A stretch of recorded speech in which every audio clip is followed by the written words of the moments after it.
আর পাকিস্তানকে আমরা চূর্ণ বিচ্ছিন্ন করব।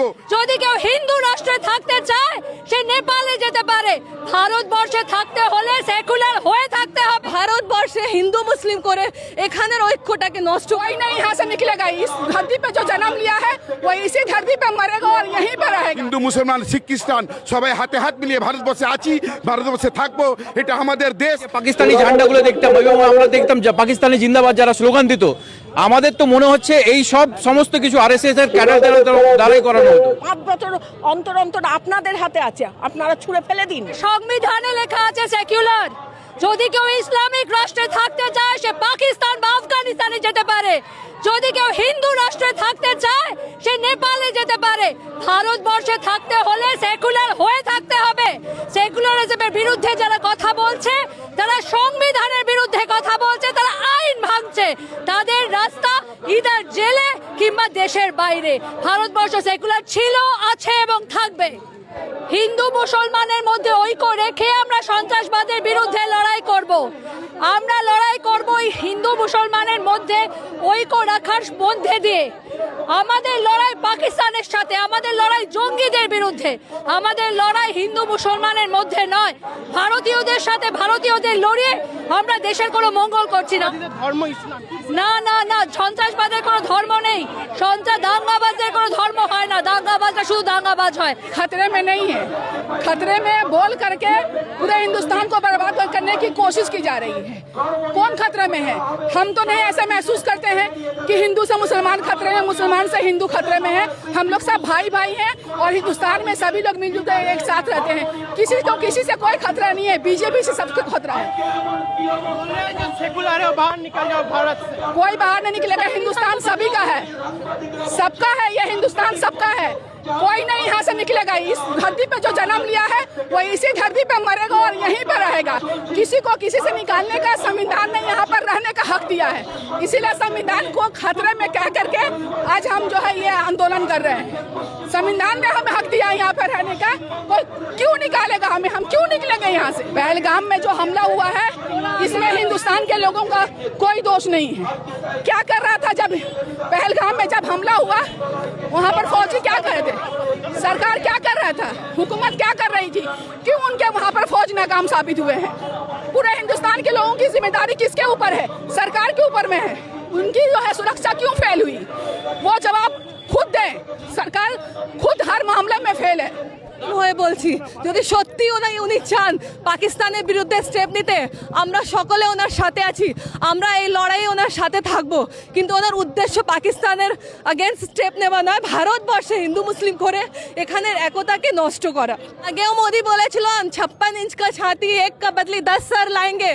सर तो एक भी नहीं आया मोदी जी। उल्टा আমাদের ভারতীয়, আমাদের ভাই বোনদেরকে 26 জনকে 24 জনকে মারা হলো।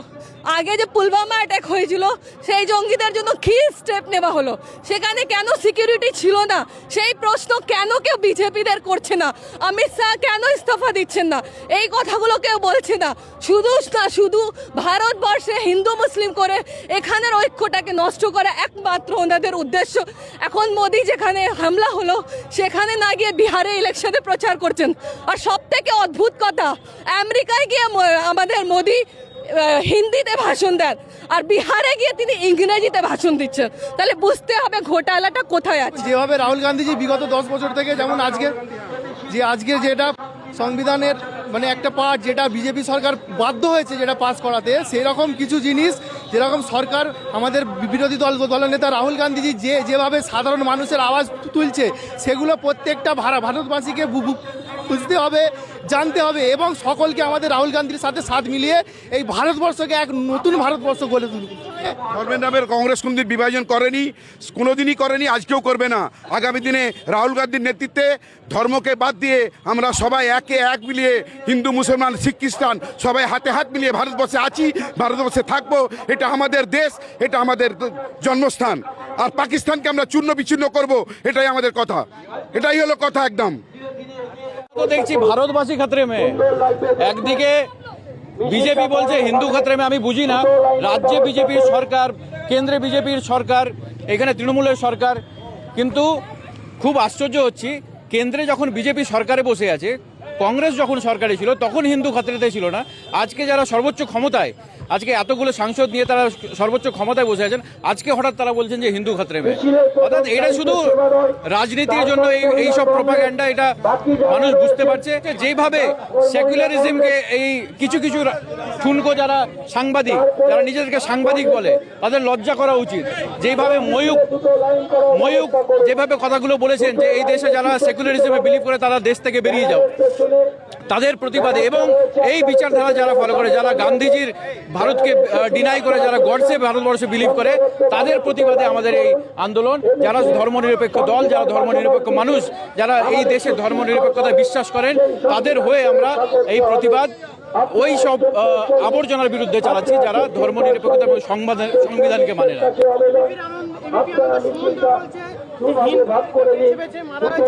যারা বলছে ধর্ম তারা নিছক সুমন দা একজন সিনিয়র জার্নালিস্ট, কিন্তু খুব দুঃখ হয় যে সেই যেখানকার ঘটনা তিনি বলছেন কাশ্মীরে, সেখানে একজন মুসলমানও তো মারা গেছে। সেখানে হিন্দু পর্যটককে বাঁচাতে গিয়ে একজন মুসলমান মারা গেছে এবং সেই হিন্দু ভাইদের বদলা নিতে গিয়ে আমাদের নদিয়ার একটা ছেলে প্যারামিলিটারি যিনি ছিলেন ঝন্টু আলী শেখ, সে নিজের প্রাণ দিয়েছে। খুব আশ্চর্য লাগলো। যারা দেশভক্তির কথা বারবার গলা ফাটায় বিজেপির তরফ থেকে যারা নেতারা আছেন, এই সুকান্ত মজুমদার বিজেপির রাজ্য সভাপতি সেই এলাকায় মজুদ ছিলেন, কিন্তু যারা দেশভক্তির কথা বলেন তিনি দু পা হেঁটে সেই নদিয়ার আমাদের যিনি শহীদ হলেন ঝন্টু আলী শেখের বাড়ি যেতে পারলেন না।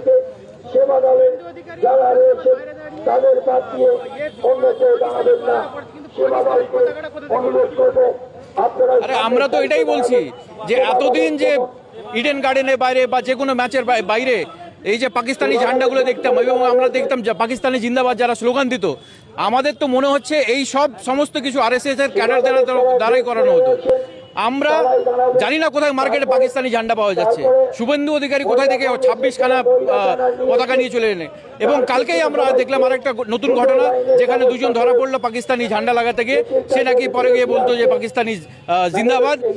তারা কারা? তারা হচ্ছে সেই আরএসএস এর এজেন্ট। অর্থাৎ তারা এটা দীর্ঘদিন ধরে চালিয়ে এসেছে, হয়তো মানুষের সামনে মানুষের প্রকাশ্যে এখন আসছে।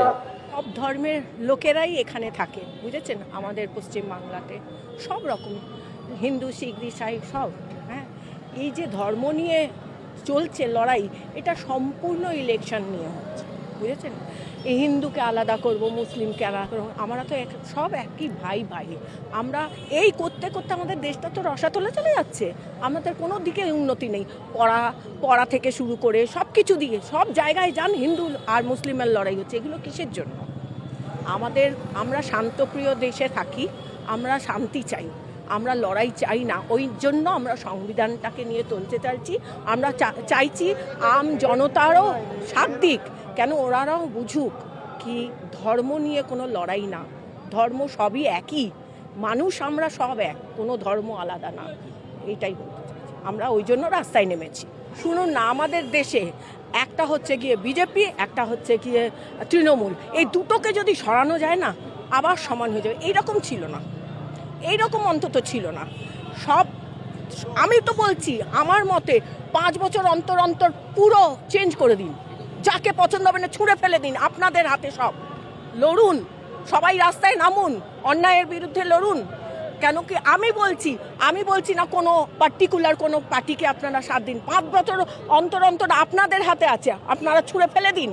কোনো চাই না আমাদের এইরকম। আমাদের দেশটাকে ভালো করে চালাতে চাই, আমাদের ইয়াং জেনারেশন যাতে মাথা উঁচু করে চলতে পারে, আমরা ওই জন্য লড়ছি। আপনারাও রাস্তায় নামলে তখন আপনারা বুঝবেন যে কি এটা যন্ত্রণা। এই বাড়িতে ঢুকে দেখুন মা বাবারা কাঁদছে, কি অশান্তি এগুলো। না পড়াশোনা, না চাকরি, কিচ্ছু নেই। আরও খোকলা হয়ে যাবে। আর কটা বছর থাকলে আমাদের দেশে আর কিছু থাকবে না।